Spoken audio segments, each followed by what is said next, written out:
steady is tonight's theme as your Sears Radio Theater host Andy Griffith presents Jim Jordan in The Troublemaker. Your esteemed father is not about to do an El Poldo. I called again, introducing myself as Adnan Mubarak Sofin, Finance Minister of Kuwait. And was brushed off again. I began to wonder how many finance ministers, presidents, or other assorted possible clients had ever called and been told to go stuff a cabbage. Made me very nervous about my investment. Our program will begin after this message from your local station. I'm lost and alone. Remember when gas stations were closed on Sundays? When long lines drove you nuts? Well, listen to this. A big gas price hike may be on the way. Gas could go to $1 a gallon. International Motors brings you gas-saving new 78 Datsuns at low 78 closeout prices. Save on the Datsun B210 and hurry in to register for the fantastic ski giveaway this weekend. 3 pair of Olin skis and bindings courtesy of Bobo's Rena Ski Shop. No purchase necessary, no obligation, but you must be present to win at International Motors, 2620 Kitsky Lane, open 7 days a week. Say, are you one of those pretty Mackenzie dancers from the Bodacious show? Yes, I am, sir. I sure enjoyed the show. Saw it 7 times. That Ken Newton on that fiddle and Vera Vin on banjo, something else. And them jokes of Gail Baker. I never laughed so hard. And you dancing girls with them high-kicking, high-stepping routines. And that Blue Bayou number, woo-wee. Thank you very much, sir. Say, how about coming out to the truck and I'll show you how to double clutch? You dopers are all alike. See Bodacious at Vic Hobson's historic Riverside Hotel. At 6:45 this morning, Charles Kirby, a man in his late 60s, skips down the outside stairs that lead to his little apartment over a garage, takes a deep breath, savoring the crisp morning air, listens to the birds singing, walks down the driveway, the man with a smile on his face, at peace with the world. He takes out the sports section, flips back to the financial pages, runs down the New York Stock Exchange quotations, and then... Judas Priest. No longer at peace with the world, his face a mask of fury, Charles Kirby stormed back into his house. When Charles Kirby retired, he counted on an upward-headed computer-related company called Extronics to support him comfortably, if not luxuriously. His broker referred to it as a tiger. Well, the tiger had just bit him. Kaufman, George, and Moss, this is Larry Bendel. This is Charles Kirby, Mr. Bendel. What in the world has happened to Extronics? Well, Charlie, here's the way I see it. Hold it. What right have you to call me Charlie? Well, I know your father. He calls me sir. Oh, I'm sorry, Mr. Kirby. You should be. Now, you were going to tell me the way you see it? Well, the truth is, sir, I don't know what's going on with Extronics, and nobody else does either. You've got a gold star, Bendel. Your honesty is refreshing, if not nourishing. I'm going to let you in on a little secret. Yes, sir? I am a lone man. I'm retired and no longer young, who is about to take on a corporate giant and bring it to its damn knees. And may the fur fly where it will. And that's just the beginning of our story.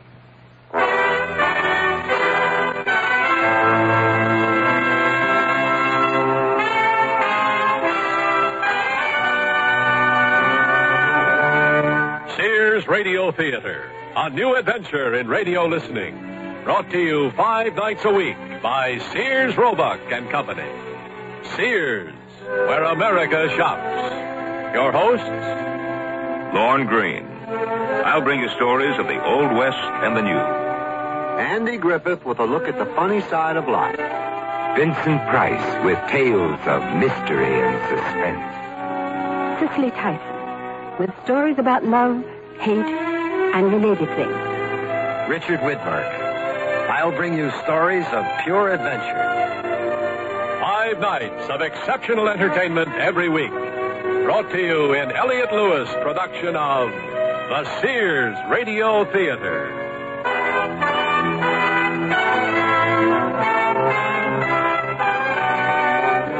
Our story, The Troublemaker, by John L. Green. Our star, Jim Jordan. When I need advice, I go to my mom. Why not? It's free. Now that I'm married and moving into a new house, I want all the advice I can get. So when Mom says shop Sears, I listen. You should. Sears is a great help on those big items you need for your new home. Major appliances like washers, dryers, and refrigerators. They'll deliver, install, and service. I always depend on Sears. You should, too. Sears, where America shops. Can't believe you owe the IRS that much? Well, when things just don't add up, you can count on a Sears desk calculator to help you add up what you don't owe. Add, subtract, multiply, and divide, then read the figures 2 different ways. 12-digit display or tape printout. There's a 2-memory system that helps ease multi-step problems. Plus, its many extras make it a great time saver. Sears 2-memory desk calculator now cut $25, just $99.99 through March 10th at most Sears retail stores. Prices and dates may vary in Alaska and Hawaii. Light it, clean it, and love it during Sears Home Center sale. With lighting buys that shine. Save $10 on 4 chandeliers with colonial, transitional, or country mood. Your choice, $29.99 each. And save over 20% on a 15-pound box of Sears laundry detergent. It removes more soil than the nation's leading detergent. So light it, clean it, and love it during Sears Home Center sale till February 24th at most Sears retail stores. Prices and dates may vary in Alaska and Hawaii. From Sears, fashion that sends out the storm, salutes the sunshine. Step out, military flair. These double-breasted trench coats get down to details. Choose olive green or khaki tan Dacron polyester and cotton, sizes 8 to 18. Another fashion winner, the new quilt trim sheared shoulder coat with self-belt. In chino beige polyester and cotton, sizes 6 to 16. Both coats come with a nylon lining. Fashion that stands out the storm, salutes the sunshine, in the coat department at most larger Sears retail stores.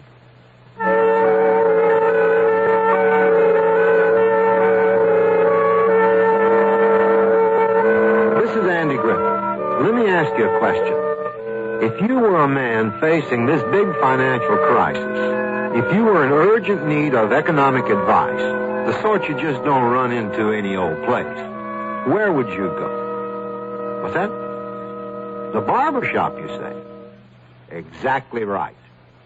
Mario, I come to you because you're my barber, and you claim to know almost everything. What's going on with Extronics? Yeah, I dumped that because I didn't know what was going on either. Well, their plant is in your area, isn't it? Mm-hmm. Don't you ever hear anything? I'm counting on Extronics to support me in style, and that includes this expensive haircut. There's a bar down the block where some of the guys from Extronics show up. It's got a picture out front of a wild pig with a spear in it, and it's called a bloody boar. You get it? You see the... Mario, don't explain jokes to me, or I'll cut your throat with a lady's razor and make it look like suicide. Go on. Well, I just heard grumbling there, so I sold. Oh, thank you, Mario Seville. And now back to you in the studio, Charles Kirby.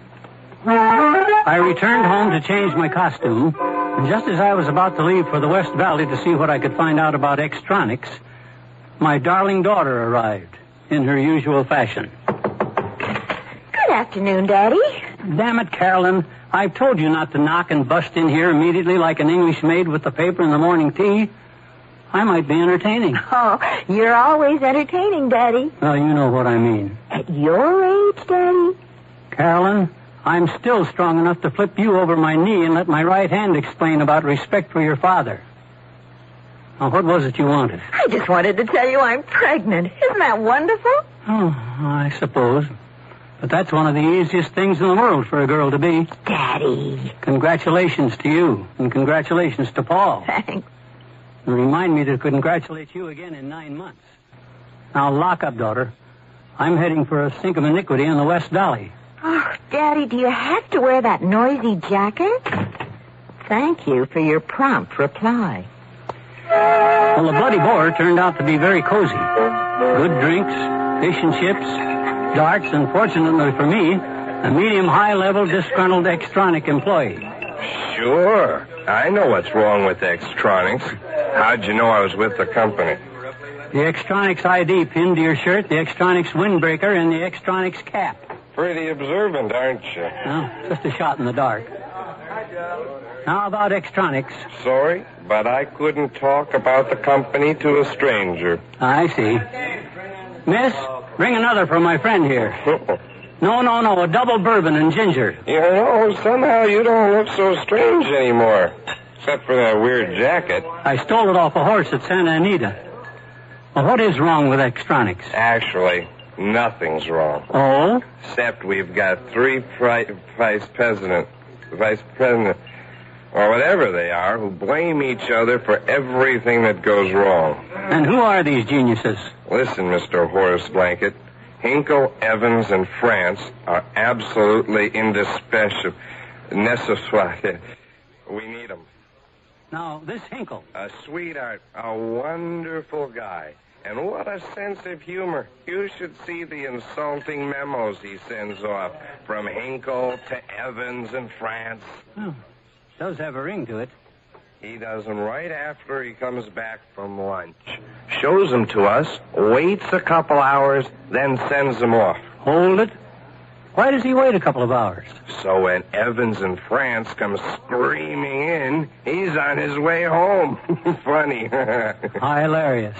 You aren't laughing. Oh, I've got stock in Extronics, so it hurts me when I laugh. Yeah, now, the guys in France's department have no responsibility. They have nothing to do, because old Fredo France decides on everything when he decides. It took him 3 days to decide what kind of paper clips we should use. But they are the greatest paper clips. Oh, excuse me. Oh, what's the matter? I think I just swallowed a cannonball. Well, what about Evans? He's really bright, and does he ever know it? His problem is he can't get along with human beings. That cuts out a lot of people. And does the chairman of the board approve of these kiddie games? How would he know? He's out peddling the product. Oh. Now that I found out why my life savings were being fiddled away, I had to pass the information on where it would do some good. So I called Extronics. Martha Wilkerson speaking. Is this the office of the chairman of the board? Yes, of course. Well, my name is Charles Kirby. I'd like to speak to Mr. Fisk. So would a great many people. In regard to what, Mr. Kirby? Well, I prefer to explain that to Mr. Fisk. It's a matter of some urgency. Mr. Kirby, what may seem a matter of some urgency to you may be of total insignificance to Mr. Fisk. I suggest you explain this urgency in a letter, and I'll see that it comes to his attention. Thank you for calling. I'd love to kill that lady, and I just might do that. So, I wrote a letter that E.B. White would be proud of. Erudite and witty, but not too witty. And after a few days... Who's there? A relative. Oh, come in, daughter. Well, are you sure the coast is clear? Yes. There isn't anybody in a black negligee hiding in the broom closet? Oh, for heaven's sake. The mail was there, and you've got a letter from Extronics. Let me see it. Oh, don't snap. Well, I don't believe it. It's a form letter. Thank you for your letter. Extronics is sorry it cannot answer all communications in a personal way, but rising wage costs, company mismanagement, and rude employees preclude that. Oh, you're making that up. Oh, so I am. In a personal way, but your letter has been filed appropriately. They shredded me. Meanwhile, we thank you for your interest in Extronics. Most sincerely, scribbled initials. Well, you can't win them all. Why not? It's just an expression. I never use it. Your esteemed father is not about to do an El Foldo. I called again, introducing myself as Adnan Mubarak Sofin, Finance Minister of Kuwait. He was brushed off again. I began to wonder how many finance ministers, presidents, or other assorted possible clients had ever called and been told to go stuff a cabbage. Made me very nervous about my investment, and I decided to take more direct action. Dad, Paul says that he thinks he can... What are you doing? You first. Paul has a friend whose uncle goes to the same barber as Mr. Fisk. And maybe when the uncle gets back from trout fishing in New Zealand... Stop. Time is of the essence. Well, what are you doing? I'm going to crate myself and get delivered to Harrison Fisk's estate. I don't believe it. Not even standing here looking at the crate?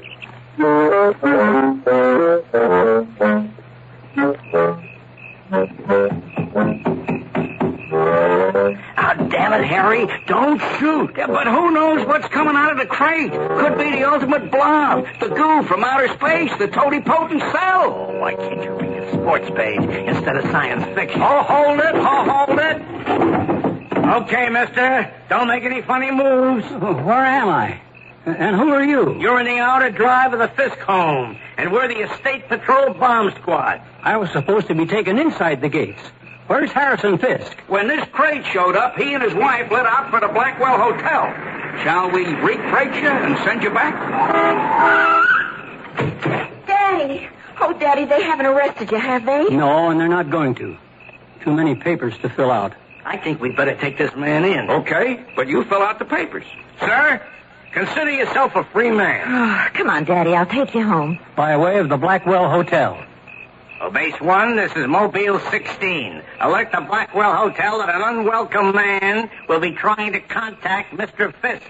He is a male Caucasian, about 75. 67. Works every time.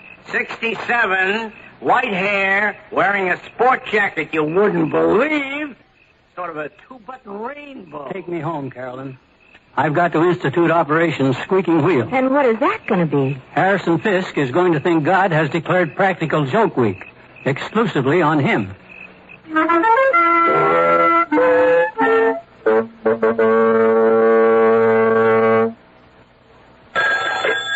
Sarge, this is Officer Murray. Women carrying babies have been going into Sears all day long. All week long, officer. What? It's baby week at Sears, Murray. A great time for play suits, snap-side shirts, playpens, Jennylyn baby furniture, blankets, and a whole lot more. Mothers and mothers-to-be shop Sears all during baby week. Come on, Sarge. How come you know all this? Because my wife and Sarge Jr. are probably at Sears right now. Because Sears has baby buys bundled up. Sears Budget Shop has a vested interest in value. Vested dresses and vested skirt and pant sets in sizes 8 to 18. Styled just right for spring. They're romantic flounce dresses topped by vests. Tunic pantsuits coupled with vests. Also the tunic and skirt smartly finished with a vest. The vest, the season's fashion basic. Lots of exciting print and solid color combinations. So you can be choosy. Invest in fashion. Invest in value. Vested dresses and vested skirt and pant sets in the Budget Shop at most larger Sears retail stores. Darling, I'm a mattress who knows what to wear. Solid color percale sheets and Sears Medley collection, of course. This gorgeous sheet I'm wearing speaks for itself. The color is called Indian Sand. Isn't that stunning? I wear sheets of royal blue, lemon yellow. Sears has a dazzling selection of up to 24 colors. And the fit, well, just look. I can't understand why mattresses wear anything but these smooth perma-pressed sheets. Honestly, darling, I wouldn't wear anything else. Sizes from twin to king in most Sears retail stores and in the catalog. I love to eat. But it takes so long to cook. That's why we both love our new Kenmore microwave oven from Sears. I can cook a 5-pound roast medium rare in just 30 minutes. Or 3 strips of bacon in 3.5 minutes on a paper plate. Bake 2 potatoes in 8 minutes and cook vegetables faster than boiling them in water. That means less time in the kitchen. And more with you. Fast, clean, cool cooking with Sears Kenmore microwave ovens, all with automatic defrost. Choose the right model for your kitchen from the many styles available at most Sears retail stores. It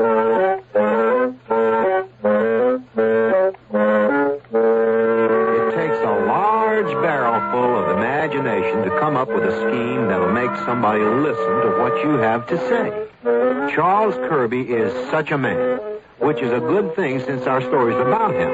Harrison Fisk wouldn't listen, and so Charles Kirby raised his voice a little bit, so to speak. Monsieur and Madame Fisk, pardon the interruption. Everything is perfection as usual, Emile. The salmon is marvelous. Oh, thank you, merci. But I have just been asked to hand this note to you. Mrs. Fisk gets all the notes in this family. This seems to be for you. Oh? What is it, dear? Your car is not here. It has been reparked at the Acapulco restaurant in Long Beach. You'll like their margaritas.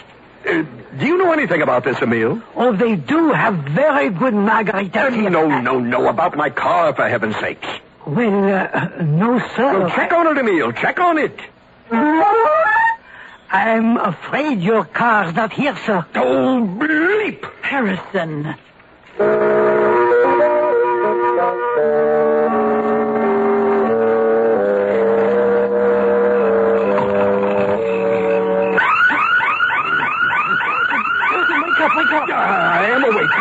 sleeping. It's the burglar alarm. Yeah, I know. Do something about it. Go down and ask the burglars to leave. I'm waiting for the estate patrol. And that's how you turn it off, Mr. Fisk. Of course, there might have been a burglar. But there wasn't? Well, just this note on the front door. Oh, thank you. Your alarm system has been tested by Slicky Boys of Poussin Incorporated and has passed. If any of this distresses you, please call this number.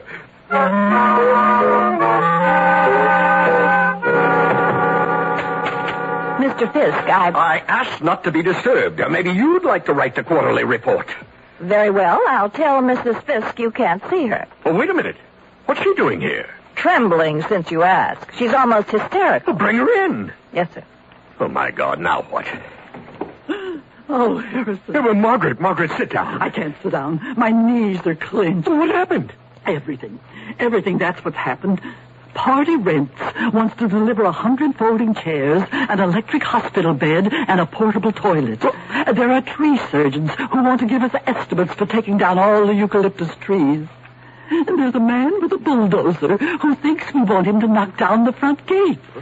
There's a man who wants to clear the hillside of brush. He looks like Pancho Villa, and he's got a whole army of mercenaries with machetes. There are four plumber's trucks. And when I sneaked out the back way and drove off in Isoroku's pickup, the third howdy neighbor was just driving up. I've had it, Harrison. I've had it up to here, or maybe even up to here. Oh, I love you, but you seem to have a lousy karma lately. And I'm thinking of leaving you before somebody has a charity block party in my house.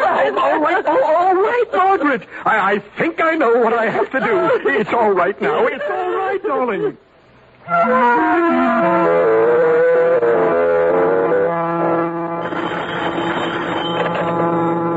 Hello? This is Harrison Fisk. I gather you'd like to talk to me. There's a tavern not far from your plant called the Bloody Boar. I'd like to meet you there alone in an hour. I assure you it will be good for you, for me, and for Extronics.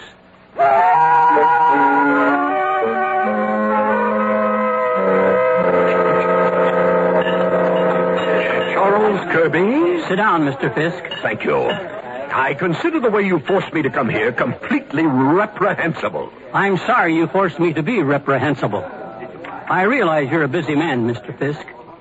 You're inaccessible. I phoned, and I wrote this very nice letter on my best stationery. This is a carbon. Erudite, witty, but not too witty. Exactly. In answer, I received this form letter. Oh, I begin to sense the source of your animosity. I'd like to shove it down the throat of that snide secretary of yours out there. Now, the reason for all this is that I put most of my retirement money into Extronics. And now I see my semi-comfortable life threatened. So I found out why Extronics stock is going down. How could an outsider possibly... I talk to insiders. You have 3 factions here that don't get along. Groups headed by Hinkle, Evans, and France. So your management is divided. Or as today's kids put it, polarized. As chairman of the board, you should have done something about this 3 years ago. You're quite right. But goodbye, Mr. Kirby. You sit right down, or I'll tear this solid gold button right off your jacket. All right. I'll hear you out. But I know the problem. I can't fire any of them. They're too good, too important.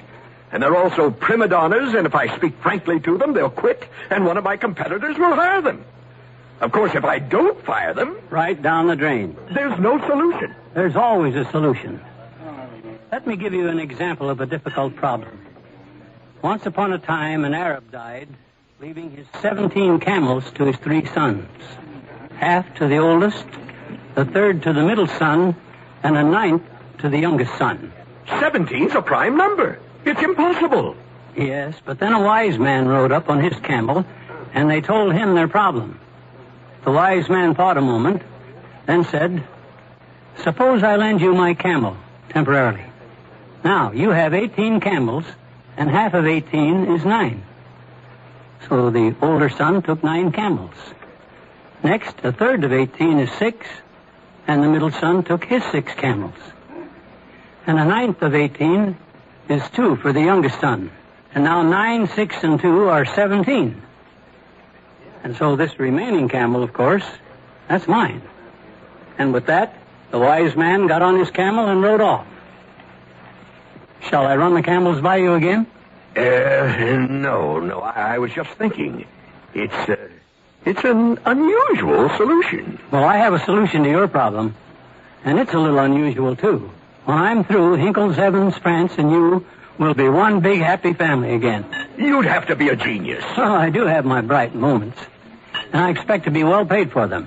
Yes, right. But about the camel... Well, think about that for a while.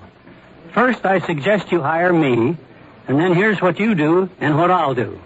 Good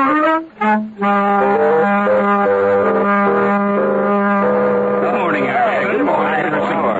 Gentlemen, I want you to meet Kirby Charleston, Mr. Hinkle, Mr. Evans, and Mr. Pratt. How do you do, sir? I'll be brief, gentlemen. Benton, Rogers, and Gravette, as well as Matrix Development, are concerned about the way things are going at Extronics, and they should be. Our dividend is going to be half of what it was last year. What are you talking about? Now, needless to say, they believe we're doing something very wrong. And they suggested Kirby Charleston here. He's been a very successful troubleshooter with other companies, and I'm confident he'll do as well here. Now, I want you to give him your cooperation and extend all courtesies to him, because he'll be working directly under me as special assistant to the chairman of the board. Oh, well, you won't find any problems in my department. I don't have any trouble. Nor do I. How can you be so damn sure? What? Your 3 departments make up the company, and the company is in trouble.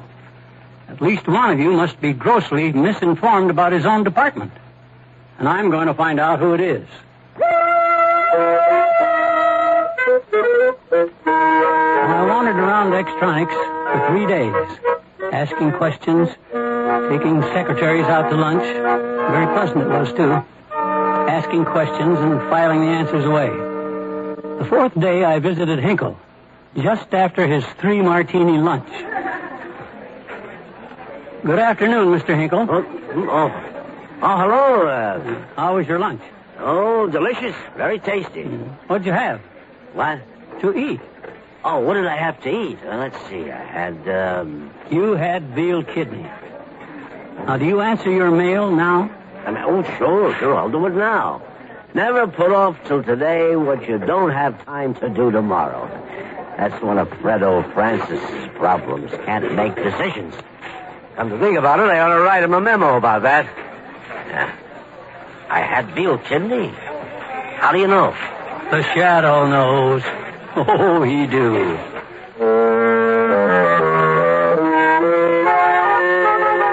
The Hinkle situation was just as I had heard it at the Bloody Boar. So, one down. And the next day I dropped in on Evans. A really nice, bright man. Miss Henderson! Where are you, Miss Henderson? Hello, Mr. Evans. Where did you come from, Mr. Charleston? I came from Ohio. Miss Henderson stepped away from her desk for a moment. What for? Guess. Well, that's another one I've got to replace, leaving her desk. Women. What was it that Shakespeare said about women? No. That's what Sherman said about war. You're right. Hey, have you found out who's creating the problems around here? Indeed I have. Great. Glad to hear it. Anybody I know? You better believe it. I was reasonably sure that I was right about France, but I wanted to check. I dropped in as he was on the intercom to his secretary. And tell National Oxides I'll get back to him in 2 days. Then tell Henderson at Formula X I'll get to him with an answer in a day or so. And tell Harvey Levick I won't be able to talk a deal this week. I've got to look over all that material he sent me. Now, you've got to put off that meet. I'll get back to you later, Eunice. Hello, Mr. Charleston. Mr. France. What can I do for you? Answer a few questions. Gladly. Have you okayed the order for the Syndrex Corporation? No, not yet. Haven't had time to look them over. Well, the space and tolerances are what you asked for. Why the delay? I've had other things to do. I'm taking care of it, Mr. Charleston. In a very sloppy way. What did you say? Surely you heard me. How long did Syndrex Corporation guarantee their prices? Now, you look here, Mr. Charleston. Today is the last day. I suggest you call them personally and say yes before you get a 15% hike. I'm a very busy man, sir. Would you mind getting out of my office? Out! I can only say to you what you said to me when I came in. Oh, gladly. I had found the problem. 3 of them. Now the trick was to solve them without losing the company and my retirement checks in the process.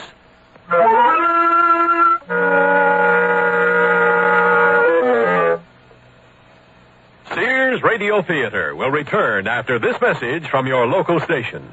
Who would be the skier you most admired in your 2004 years? That would probably be the Colonel. The Colonel? Mm-hmm. That wouldn't... He's an extra crispy little old guy, little beard. He is a skier? Fearless skier, as a matter of fact. Oh. If anybody ever calls him a chicken, you know... I get the picture.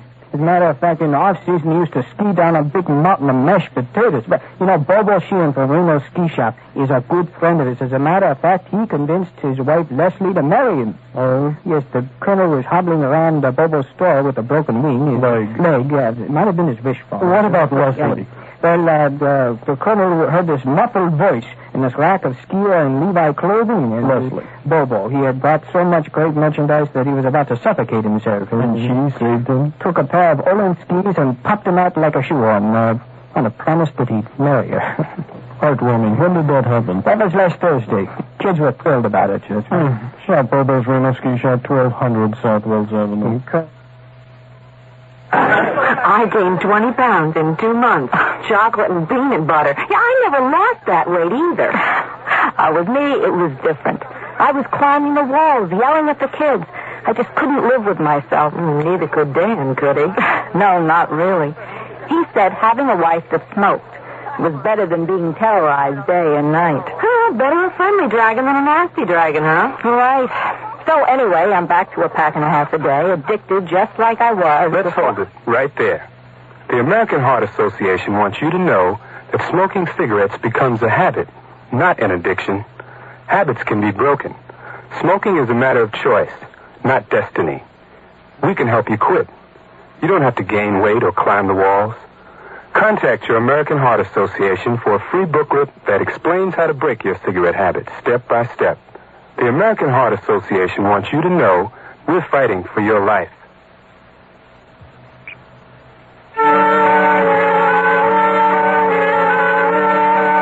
This is Andy Griffith again with the concluding act of The Troublemaker. There are several ways of skinning a cat. At that particular moment, none of them had to be used because only a worried Mr. Fisk was involved. He stopped me in the corridor between offices. What about those camels? Well, I can tell you more about Extronics, and I think it's about time to set up a meeting. Oh, good. Hinkle's coming this way. I'm ready for him. Hello, Harrison. And Mr. Charleston. Well, I'm glad you're here, Mr. Hinkle, because I don't like to talk about people behind their backs. You mind if I eavesdrop? Drip away. I was just about to recommend to Mr. Fisk that you not be allowed to make any company decisions after 1 o'clock. And what does that mean? It means that those 3 martinis at the Simpering Bull turn your brain into a bowl of minestrone. Oh, wait a minute. Your judgment goes to pot. People tell you things you wouldn't even look at in the morning. You get childish and write insulting memos. This is a company, Mr. Hinkle, not a daycare playground. Oh, now, Mr. Charles, are you trying to call me an alcoholic? I'm trying to avoid calling you an alcoholic. I'll leave it to Mr. Fisk to act on my recommendation. I have more to do, but I'll tell you something, Mr. Hinkle. You and your 3 martini lunches are one of the things wrong with Extronics. Did you hear that? Oh, every word, clear as a bell. Well, I resent this guy. Oh, I don't blame you. Of course, I have seen some of your memos. Well, I sometimes get in the mood to write a memo. Is it usually after lunch? No, I don't think so at all. Not really. Well, if there's nothing to it, don't let it bother you. I won't. But, well, he practically called me an alcoholic. I hope that was a psychic slip. Yes, it must have been.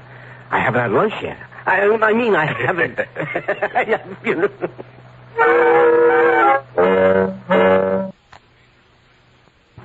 And why is that, Mr. Charleston? Wouldn't you like to know? You would, and I'll tell you. I was planning to play a tape of a phone call in which your attitude toward the president of System 3 Semiconductors can only be described as outrageous. My God, is that who that was? Naturally, Mr. Matsumoto didn't get through to Mr. Fisk. Matsumoto? And he won't call again unless I persuade him to reconsider. Oh, I wish you would. Oh, yes. Very well. Well, I'll just tell him that... I'll tell him Martha's father and mother died in an automobile crash the day before, and she was out of sorts. I'll say it was her car. I'll go, but please don't play that tape. Very well. The point is, try not to filter out everybody. I got the point, Mr. Charleston, and I'll be more careful. Now, I have already recommended to Mr. Fisk that Mr. Hinkle not be allowed to make business decisions or write memos after his 3-martini lunch. The whole thing is ridiculous. I'll miss those memos. It seems to me that's pretty strong, but... Mr. Fisk has not taken the recommendation yet. It's an easy solution, which is more than I can say for the problem with Mr. France here. What problem?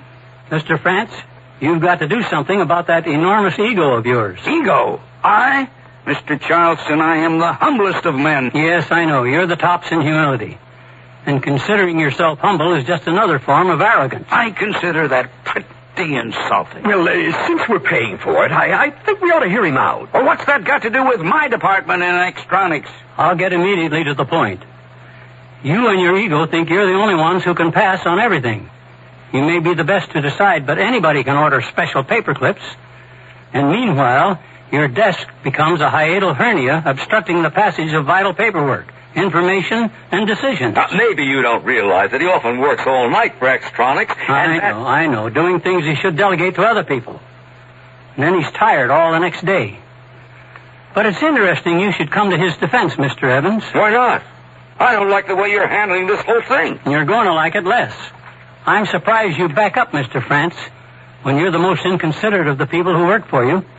You ride roughshod over your assistants like a Hungarian nobleman. Now, hold it. No. What about Annabelle Potkin? You drove her out of Extronics, and now she's with Rockworth, when she's needed here. Have you found a replacement yet? How would you like to step outside? Now, take it easy, Eddie. I suppose you think that would prove Extronics didn't need her. Don't you have the slightest feeling for your fellow human beings? Can't you be satisfied being a minor god? You'd get cooperation you wouldn't believe. I'm not going to take this. Wait for me, Eddie. And you wouldn't have to break in a new secretary every week. I'm coming too. Think about what I said, I'm Sorehead. just going to... Eddie, come on. Let's go. I just hope I haven't lost my 3 top men. So do I. Just remember, I have stock in Extronics, too. What would you have done if Evans really tangled with you? I would have beaten the hell out of him. The 3 department heads caucused in the executive restroom. Let me tell you one thing, boys. We may have had our differences, and we may have needled each other more than was absolutely necessary, but we have got to get together and get rid of this character. Eddie, would you go in and shoot him now if we all promised to swear you were in Chicago at the time? I'm tempted. And, Harry, you may have to wait until 5 for your martinis for a while. I may take up jogging for lunch. I didn't know we lost Annabelle Potkin. I shouldn't have yelled at her. She's too sensitive. Seems to me somebody found your sensitive spots recently. You could say that. All right. I agree with Fredo. We've got to sign a truce, back each other up, and tell Harrison to wrap up Kirby Charleston and send him back to Benton, Rogers, and Gravette. Yeah, but we're going to have to stop taking Extronics for granted. Yeah, we've all been doing it. Yeah, first things first. Are we prepared to tell Harrison or else? I am. I am, too. No, not me. Not me. I didn't go out for lunch today. I thought you seemed friendlier. Oh, wait a minute, Eddie. Now, hold it. We've got to go back to what we used to be. The 3 Musketeers, the can-do kids. And it's got to be one for all and all for one. Are we ready? Almost. Thank you.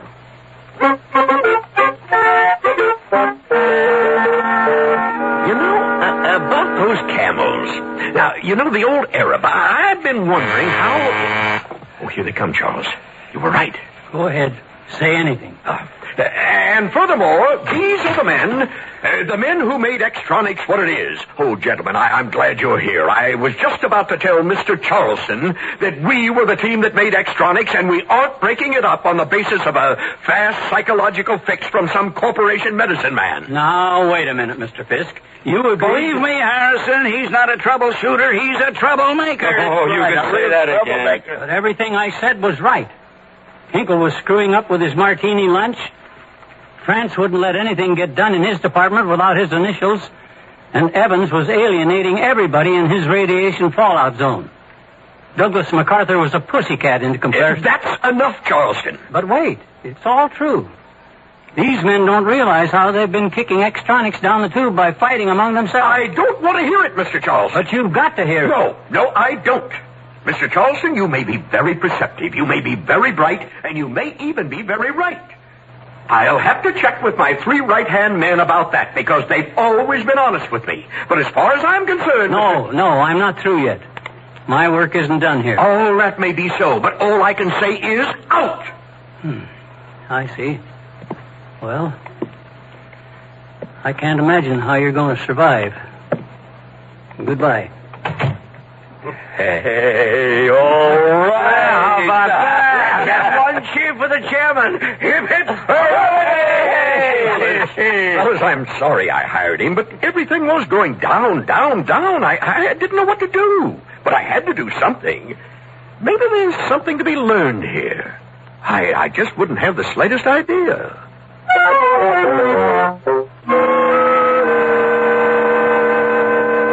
Well, Charles Kirby, a.k.a. Kirby Charleston, it was worth it.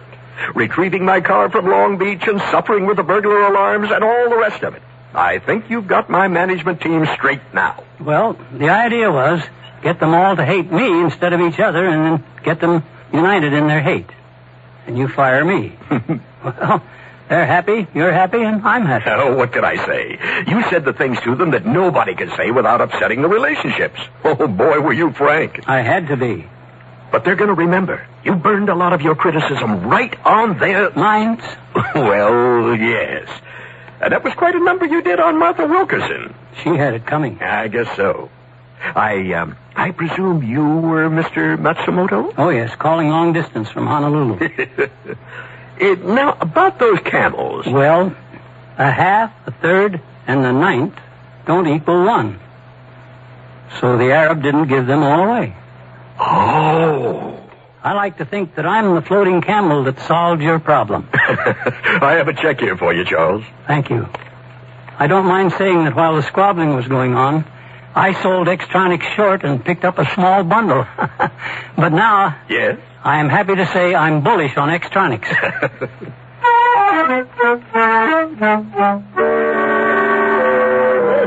Keep hearing those people talking. Some really impossible guy was hired by this company. I think it was the one you used to be interested in. Contronics? Extronics. No, Contronics. Or maybe it was Centronics. Extronics, Mario. That's what I said, Extronics. Well, he went over there and blistered the whole management team. Rumors.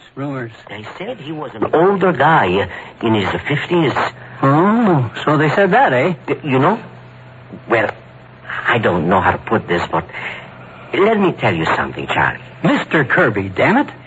Sorry. You're going to tell me what? Yes.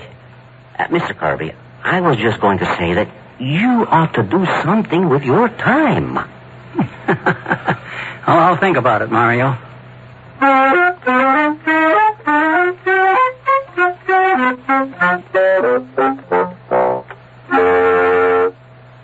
What would it cost to replace your car's muffler, including installation? Oh, I'd say about $50. No, wait, $45. It'd be around $30.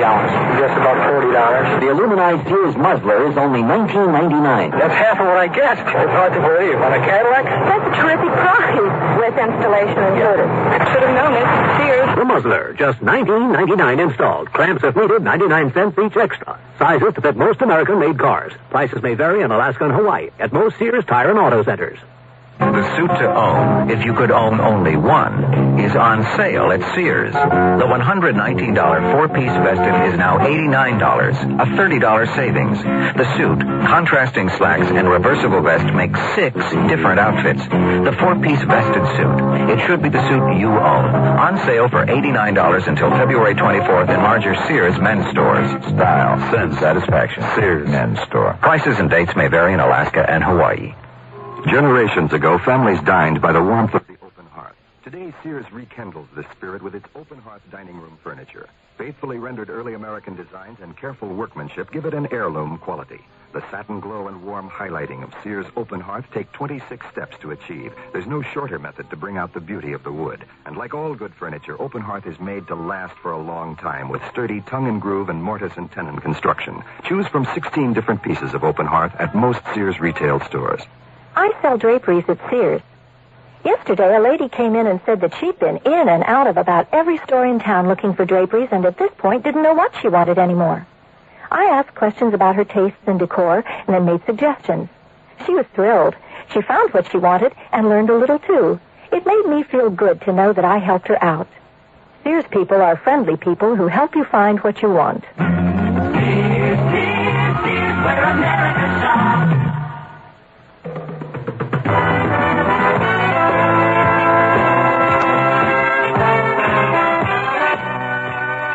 You've been listening to Sears Radio Theater, brought to you 5 nights a week by Sears Roebuck and Company.